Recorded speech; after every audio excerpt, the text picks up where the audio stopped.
Well, welcome back, folks. Today we're going to talk about the chrome for the TS50 Gaucho project. I got it back the other day, 3 or 4 days ago, and I've had a chance to take a quick look at it. I haven't done anything with it yet. That'll be next. But I thought we'd do a little review of the chrome as it was returned to me. The project took 8 weeks almost exactly. In the original quote I got from the supplier, who I've dealt with before many times, was 6 to 8 weeks, and he hit 8 weeks pretty much right on the button. No surprise for me. I know a lot of these guys, believe it or not, are really busy right now. Pretty much anybody you talk to seems to be busy in spite of the ongoing COVID challenges that apparently we're still having around the world, and the economies and everything else going on. Everybody I've talked to, regardless of their business, seems to be really busy these days, and most of them are looking for help. But nonetheless, he hit his target pretty much right on, and I was okay with that. I was planning for 6 to 8 weeks, so it really didn't interrupt my work on the little Suzuki. So let's go ahead and move over to the other bench, and we'll do a little up-close and personal review of the various parts and talk through some of my thinking going forward. The chrome in all its glory. I got everything back I sent out. I did count for everything. There's a couple of things I did want to talk about. One is the handlebars. If you recall from the episode I did some time ago now on sending the chrome out or preparing it to be sent out, I had to straighten these bars because I had a kink right in here that I had to put it in a press and straighten. I didn't show the actual straightening, but I did talk about it, and that looks really good. It's none the worse for wear there at all, and those bars are nice and straight. I don't know if you can see that very well or not, but I'm real happy with the way the handlebars turned out. The headlight shell right here, or headlight bucket as some people call it, you may also recall from the previous video on the chrome, if you watched it, it had a crease. It had a crease right in here. And in fact, you might be able to see where I worked it out.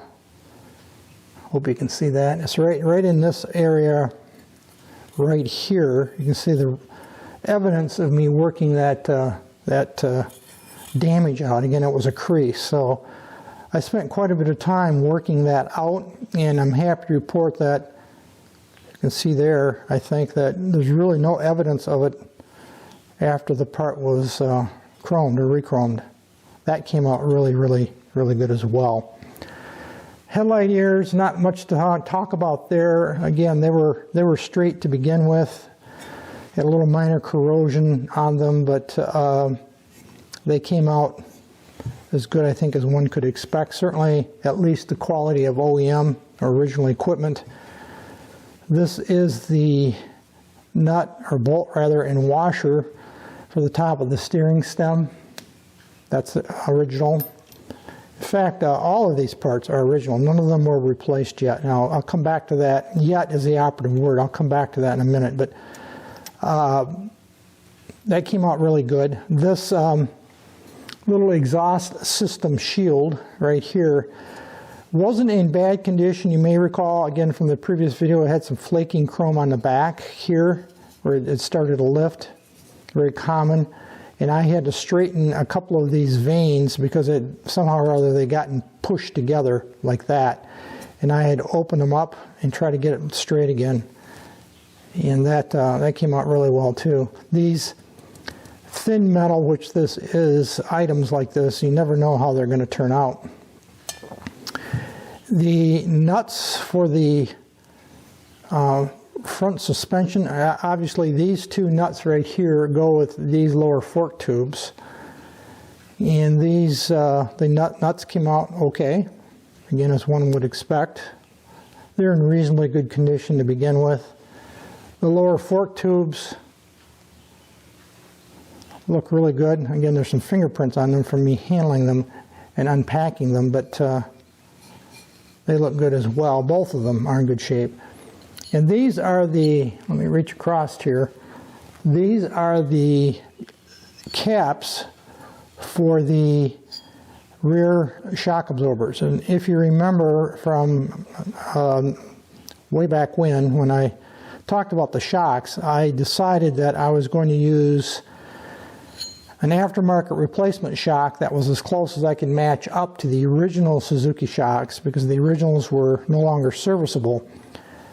And I could find a aftermarket shock that was a reasonable facsimile of the original shocks, except they didn't have these caps. So I had to take the original shocks apart. In fact, I cut them apart, took these caps off, sent them out. These are the originals from the original shocks.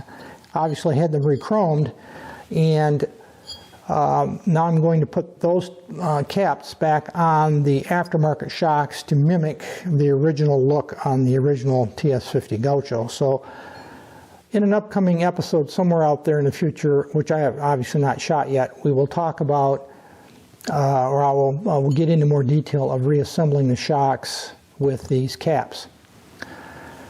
The last item I want to talk about in a little bit of detail is this kickstart lever. Now, you may recall, again, if you watched that previous video, this originally was chrome, and it was in very poor condition. It had tool marks where it had been beaten up with probably a carpenter's hammer.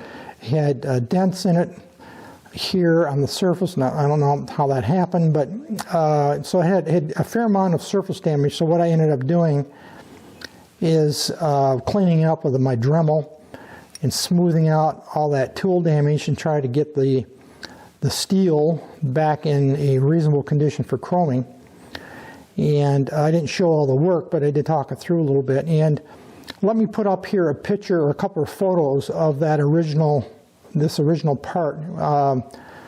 I think I might have shared these before in a previous video, but I'm going to pop up here next a couple of photos for you to see what this looked like when I started with it and after I'd reworked it to prepare it for chroming.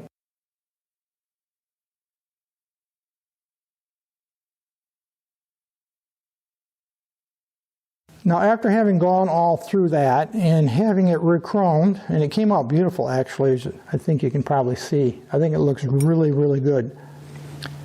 The only fly in this ointment is I discovered this is not the original style shift lever.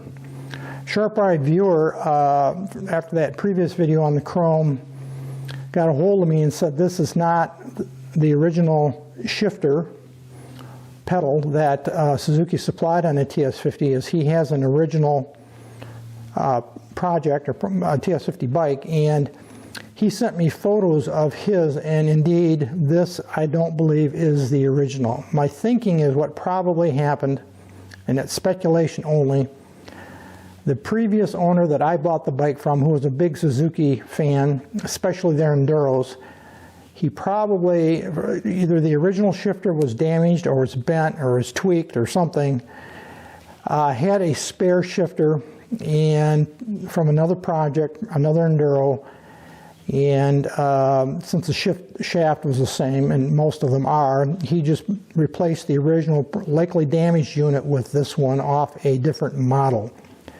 As far as I can tell, the TS50 Gaucho used the same shift pedal, that would be this, as the TC100 and the TC125.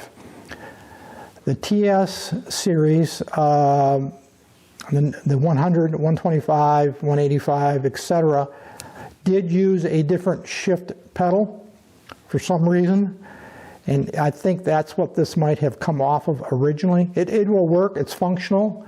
The original also was not chrome, it was zinc plated. So unfortunately, I spent money having this chromed, and unbeknownst to me, I made the assumption this was the original because everything else on the bike pretty much seemed to be. So I put money into chroming this part that I no longer will probably use, and I likely will sell it on eBay or something like that once I verify what bike this is off of. And again, I think it's a larger TS version Enduro from the Suzuki lineup of that approximate era. So I will also put up here now a photo of what I think this is supposed to be, and you'll see a difference, I think. So let's take a look at that photo real quick.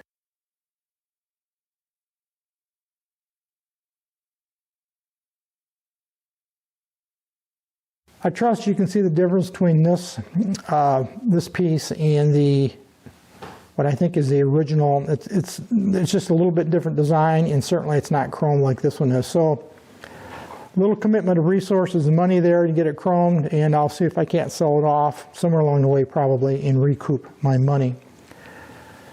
So that's the review of the little Suzuki chrome work. Again, you'll be seeing bits and pieces of this, or all of these parts being reassembled, put back together, and then eventually they'll make their way back onto the bike. I have not decided yet whether I'm going to start with the front fork assembly, which include these two lower tubes and the nuts, or whether I'm going to start with the rear shocks, which would be these caps that come into play. I haven't decided that yet. If I do the front forks, that will then eventually, of course, include these headlight ears right here that are used, to support the headlight shell. I haven't worked all those details out, but that'll be coming up here fairly soon. So that's it for the chrome work review. Any issues, questions, thoughts, drop me a note. Otherwise, as usual, thanks for watching.